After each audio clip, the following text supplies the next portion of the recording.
J'ai toujours trouvé fascinant la vitesse avec laquelle certains transforment une légende en vérité historique. Il suffit d'un micro, d'une caméra et d'une formule choc. Ensuite, les faits sont priés de se taire. Réfléchissons 2 minutes. On nous explique que les Arabes auraient castré massivement les Noirs, au point qu'il n'y aurait presque plus de descendants noirs dans le monde arabe. Vraiment?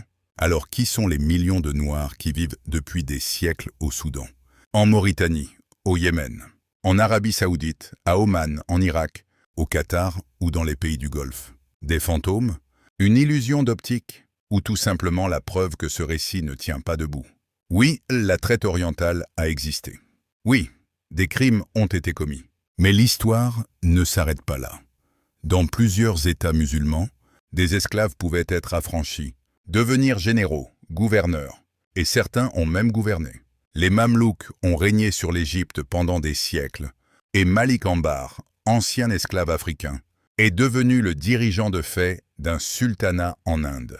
Avant même l'expansion de l'islam, des royaumes africains capturaient déjà des prisonniers au cours de leur guerre.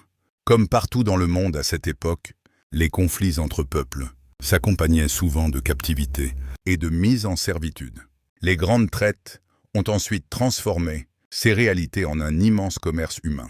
Puis vient ce hadith Qudsi, rapporté par le prophète, dans lequel Allah Azza wa Jal dit « Je serai l'adversaire de 3 catégories de personnes au jour de la résurrection. Parmi elles, celui qui réduit un homme libre en esclavage, le vend et en consomme le prix. Voilà pourquoi il ne faut jamais confondre une religion avec les fautes de certains de ses adeptes. L'islam enseigne qu'aucun homme n'est sauvé simplement parce qu'il se dit musulman.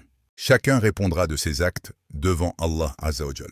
Certains musulmans seront pardonnés, d'autres seront châtiés selon sa justice et sa miséricorde. Ce ne sont ni un nom, ni une origine, ni une appartenance qui sauvent un homme, mais la foi sincère, les œuvres, et par-dessus tout, la miséricorde d'Allah Azza wa Jal. Lorsque les preuves dérangent un récit politique, ce n'est jamais la vérité qui change, c'est le récit qui se fissure.